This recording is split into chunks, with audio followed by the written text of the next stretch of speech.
Assalamualaikum, apa kabar semuanya? Kembali lagi di admin Pena Daring. Semoga teman-teman dalam keadaan sehat dan semangat menghadapi ASN 2024. Dan semoga pada tahun ini rekan-rekan semua, teman-teman semua menjadi ASN 2024. Amin. Pada kesempatan kali ini saya akan memberikan video mengenai pembahasan soal dari administrator kesehatan, dan ini adalah sepil dari ebook Fokus CASN 2024. Silakan segera pesan di admin Pendaring terus Anda untuk jabatan fungsional administrator kesehatan.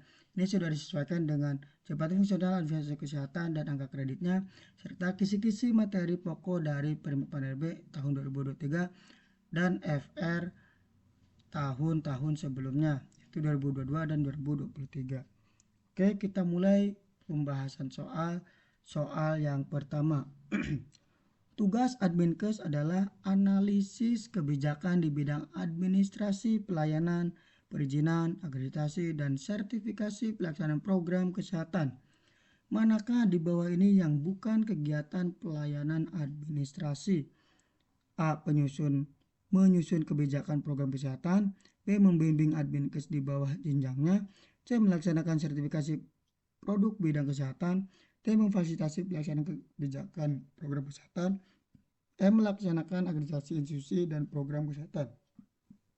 Jawabannya apa teman-teman? Ya, membimbing administrasi di bawah jenjangnya ini bukan dari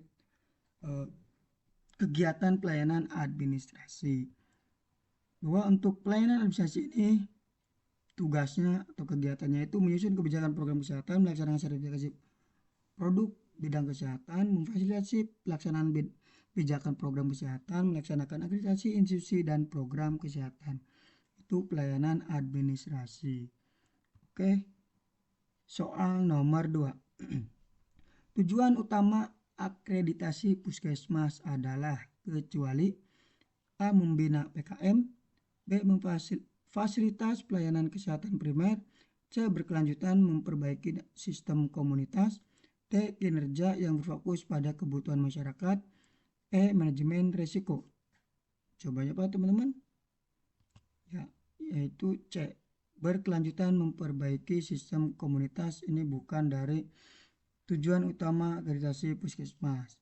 Bahwa untuk tujuan utama akreditasi puskesmas adalah membina puskesmas dan fasilitas pelayanan kesehatan primer dalam upaya untuk berkelanjutan memperbaiki sistem pelayanan dan kinerja yang berfokus pada kebutuhan masyarakat dan manajemen resiko. Oke, jelas ya? Nah, soal nomor 3. Pegawai negeri sipil yang diberi tugas, tanggung jawab, wewenang, dan hak secara penuh oleh pejabat yang berwenang untuk melakukan analisis kebijakan di bidang administrasi pelayanan, perizinan, akreditasi, dan sertifikasi program-program pembangunan kesehatan. Merupakan pengertian dari A. Advokator kesehatan, B. Promotor kesehatan, C. Administrator kesehatan, D. Epidemiolog kesehatan, E. Sanitasi kesehatan. Coba apa teman-teman? Ya, jelas sekali. Jawabannya adalah administrator kesehatan.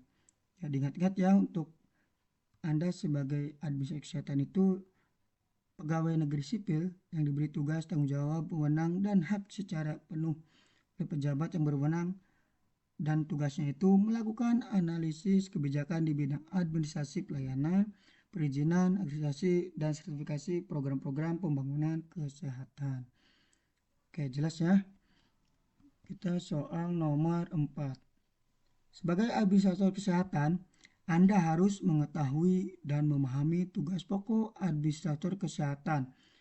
Di bawah ini yang bukan tugas pokok administrator kesehatan adalah A. Perizinan, akreditasi, C. Surveillance gizi, D. Melaksanakan analisis kebijakan di bidang administrasi pelayanan, kemudian E. Sertifikasi pelaksanaan program-program pembangunan kesehatan. Jawabannya apa teman-teman? Ya, jawaban adalah yang C. Surveillance gizi. Bahwa untuk tugas pokok administrator itu itu menganalisis kebijakan di bidang administrasi pelayanan, perizinan, registrasi, dan sertifikasi pelaksanaan program-program pembangunan kesehatan. Sangat jelas sekali soal-soalnya ya. Soal nomor 5. Suatu kebijakan yang mengatur tentang pemberian pelayanan atau keuntungan kepada individu-individu, kelompok-kelompok, atau perusahaan-perusahaan, misalnya kebijakan tentang tax holiday. Jenis kebijakan publik apakah yang dimaksud? A. Regulatory policy, B. Substantive policy, C. Procedural policy, D. Distributive policy, E. Redistributive policy. Jawabannya apa? Ya, jawabannya adalah yang D. Distributive policy. Bahwa distributive policy ini yaitu suatu kebijakan yang mengatur tentang pemberian pelayanan atau keuntungan kepada individu-individu, kelompok-kelompok, atau perusahaan-perusahaan.